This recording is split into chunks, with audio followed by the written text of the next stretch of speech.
Hello and welcome back to video games content on YouTube. I'm Sonic Yoda from SEGADriven, and in a wonderful change of events, I remembered to upload a video. So let's talk about pinball. I like pinball. You get to smack a ball bearing around a slanted table covered in blistering artwork and flashing LEDs. When the ball hits stuff, a number goes up. It's great! High score gaming at its purest. Thankfully, some video game developers also decided that pinball was great, and for as long as video games have been a thing, there's also been pinball sims to mess around with. The Mega Drive features a whopping 7 pinball sims to play, and over the course of the next few videos, we're going to have a look at all of them. To kick things off, we're taking a look at a good one to start. Some might even say the best one. This title is Devil Crash MD, or Dragon's Fury, depending on where in the world you bought the game. Devil Crash is quite novel in that it features one long table split into 3 play areas. The game itself can actually be completed, and this is done by opening entrances to bonus stages. Completing the 6 bonus stages then gives you access to the final stage, which upon completion finishes the game. This is obviously quite different to most pinball tables, which essentially let you play as long as you want depending on how good you are, but it's actually quite a nice little inclusion that gives you something to aim for. I've never completed the game myself because doing so is balls hard, pun intended, but thankfully Devil Crash is just a fun pinball game without having to worry about its endgame. The ball physics feel fluid and responsive. The ball never moves in an unpredictable way and interacts with the table gimmicks exactly as you'd expect them to. The game also looks fantastic, and its wonderful fantasy artwork sprinkles the table with monsters, demons and dragons. Also, it's well worth playing the Japanese port because there's wicked cool pentagrams everywhere, which are annoyingly altered into 5-pointed stars in the European and American versions of the game. Stop being a spoilsport, Satan is cool! The real presentation highlight comes with the game's phenomenally rocking soundtrack, which is a good thing too, as the main table theme is the one you're going to hear the most, and it absolutely rips.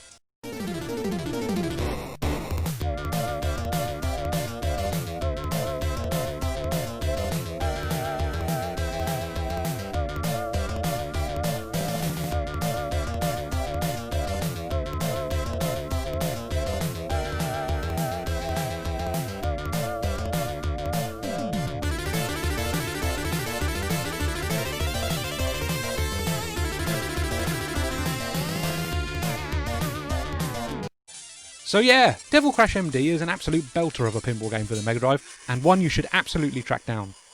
Unfortunately, its sequel is a completely different story.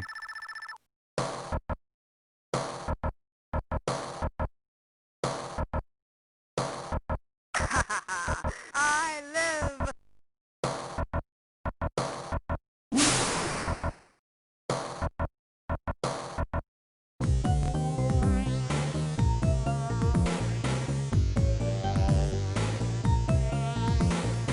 In the last Internet Man Looks at Old Pinball Game video, we took a look at Devil Crash MD, otherwise known as Dragon's Fury in Western territories.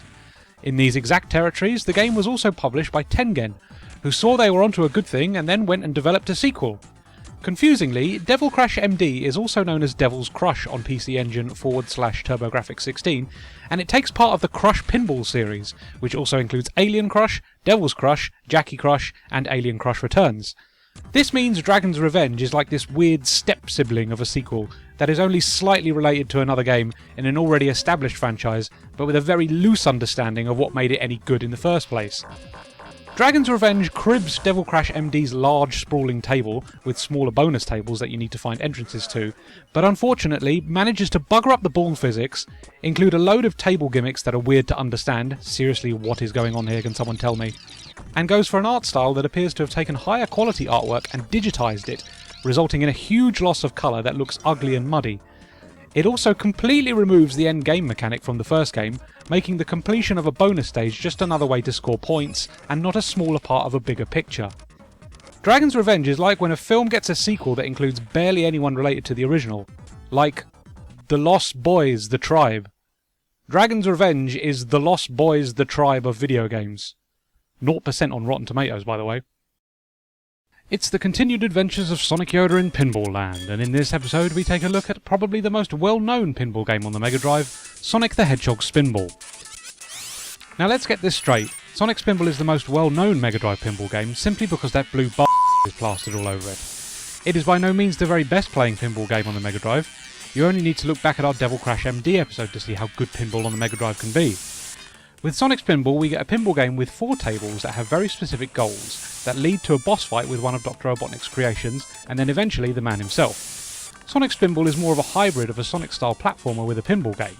While you'll predominantly be slapping the blue blur around the table using flippers and bumpers, you retain some influence over Sonic that's interesting in concept but sloppy in execution.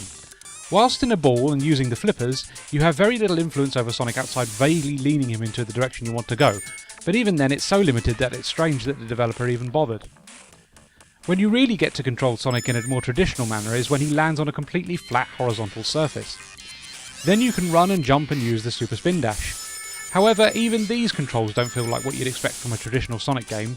Sonic feels slow and unresponsive, like you're trying to force him to navigate a sea of treacle. This is mainly because the two developers who led the project at Sega Technical Institute hadn't previously worked on a traditional Sonic game. However, it's not all doom and gloom, because Sonic Spinball is at its best when it's being a pinball game. Each of the 4 tables tasks you with finding a set number of Chaos Emeralds before you can open up the entrance to the boss area. Emeralds are craftily hidden around the table and you have to access certain areas or hit certain switches in order to nab them. In the case of the first table, 1 emerald can be collected by dropping down into a barrel and rowing across a sea of toxic sludge, whilst the other 2 need to be accessed via a minecart that can only roll to its destination once you raise a bridge with a lever. It's clever stuff that forces the player to explore the tables and see what secrets they hold. The tables themselves are littered with Sonic paraphernalia like rings, badniks and the aforementioned Chaos Emeralds. The end of level bosses themselves are always really satisfying to battle, as they often task you with finding the best way to repeatedly bounce Sonic into his foe, and it always feels really good when you combo a load of hits together thanks to a really well placed shot. Upon completion of a table, you even get little bonus tables which can be played for extra bonus points. These are played on smaller tables with a lack of gimmicks and usually one main goal. For example, the first table sees you playing as Sonic in a first-person perspective, trying to bust open a row of canisters housing your animal friends. Dr. Robotnik paces back and forth in front of them to block your attacks. It sounds a lot easier than it is, and the squat little tables often result in you guttering your ball more frequently than you'd like. Overall, Sonic the Hedgehog Spinball is a game with interesting ideas and poor execution. The tables themselves are the real star of the show, and when you're pinging Sonic off flippers and bumpers, you can sometimes forgive the shoddy physics. But once you enter an area when you're required to do some more traditional platforming, the cracks start to show, and it often leads to a frustrating experience that won't make you want to push on to the final table. It's a missed opportunity for a game that very nearly succeeds in melding pinball with a traditional platformer, but sadly it just feels too wonky to glean any meaningful enjoyment from. On paper, Crue Ball looks a bit daft. Pinball and Motley Crue? That's funny. But in all honesty, pinball and rock music go together like a hand in a glove. Pinball and rock music have history, and some of the most well-loved pinball tables are ones that feature bands like AC/DC, Metallica, Kiss and Guns N' Roses. Basically what I'm saying is that Crue Ball is not as weird as it looks at first glance, but unfortunately it can't play in the same ballpark as the luminaries we just listed. Crue Ball isn't a bad game, but it's a missed opportunity. Being a video pinball title means it should free itself from the trappings of real-world pinball, but sadly the table design is one of the most uninspired we've seen so far. The table itself cribs the 3 playfields stacked on top of each other design from Devil Crash MD, but instead of populating them with interesting gimmicks, they're mainly full of drop targets. There's so many drop targets, it's ridiculous. Where's the bumpers, kickers, gates and ramps? There's some slow lumbering enemies to destroy, but ultimately they feel like a variant of the many drop targets that are already on the table. So what happens when you clear all these drop targets? The main bonus is you open a single ramp that launches you off to a bonus game that is more like Breakout than Pinball. In this screen you have to bounce the ball into a horde of oncoming enemies. The more you kill, the bigger you score, but once you gutter the ball it's back to the same boring table you were playing before. And that's it! Crue Ball isn't a terrible game, and its action is fairly frantic with some decent physics to help it feel robust, but it's just so dull. There's 3 licensed Motley Crue tunes that have been churned through the Mega Drive's crunchy YM2612 sound chip, and they're certainly worth a listen if you're interested, but that's no justification to spend money on this when better pinball games are available on the Mega Drive.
I'm going to have to paraphrase here, but there's a phrase that goes something like, if you reach the bottom, then the only way is up.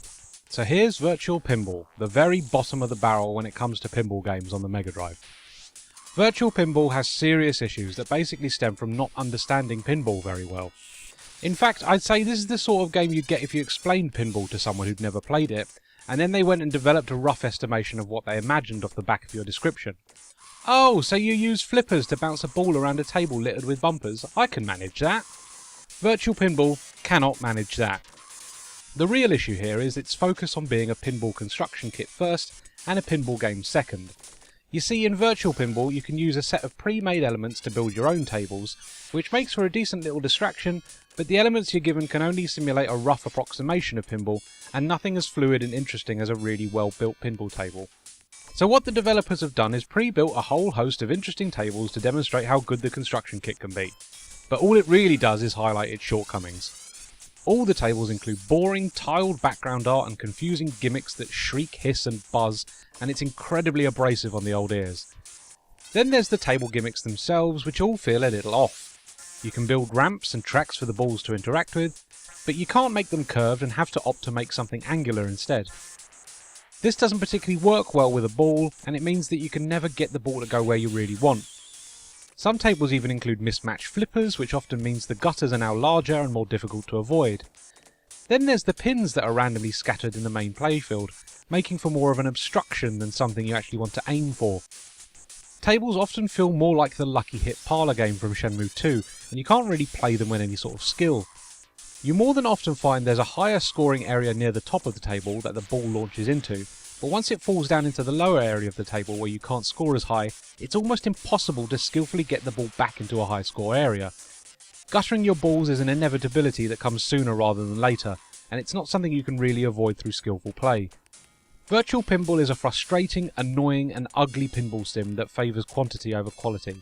There are 29 pre-built tables to play, and they all suffer from the same problems we've already detailed. If your construction kit can't power a single decent pinball table out of a possible 29, then you know something is seriously wrong. Avoid this game like the plague.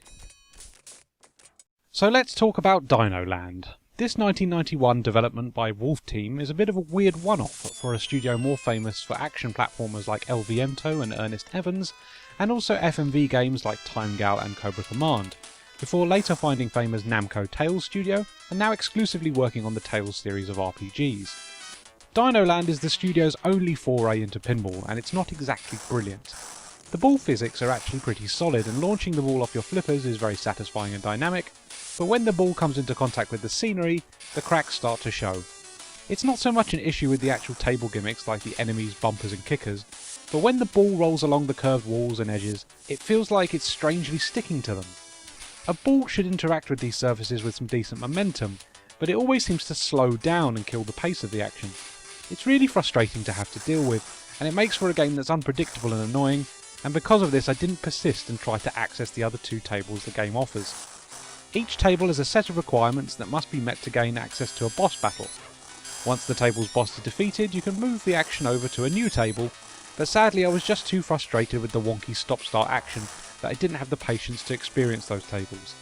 And to be honest, they probably suffer from the same issues I have with the momentum in the first table, so am I really missing out? Dino Land is by no means the worst pinball game on the Mega Drive. You only need to go and watch our Virtual Pinball episode if you want to experience that. But sadly, Dino Land isn't really doing enough to hold my attention outside of being a weird Wolf Team one-off that never made it to PAL regions. If you're a fan of pinball and you're willing to forgive the weird ball physics, you could probably find some serviceable fun. Being a video pinball title, it also escapes the trappings of simulation pinball and puts forward some interesting gimmicks like moving enemies, boss battles and even sliding bumpers, but it's still by no means the best pinball offering on the system. It's the final episode of our Mega Drive Pinball series, and eagle-eyed viewers should be able to guess exactly what game we haven't covered yet. So ladies and gentlemen, it's time to discuss the best pinball game on the system. That's right, it's...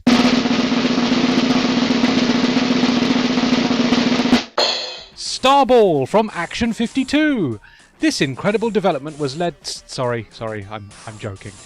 There's no way I can keep pretending that Action 52 is anything less than an abomination. Why did it even get a port to the Mega Drive? You know what, while I've got you all here, and this will be the only chance I get to discuss this, the Mega Drive version of Action 52 was developed by Farsight Technologies, who would go on to lead the development of the Pinball Arcade, which is often touted as the best modern pinball game available anywhere. How's that for an improvement? But anyway, let's discuss the game you're actually here for. It's Psycho Pinball, developed by Codemasters. Released in 1994, Psycho Pinball offers up an experience that is more simulation-based than the games we've previously explored.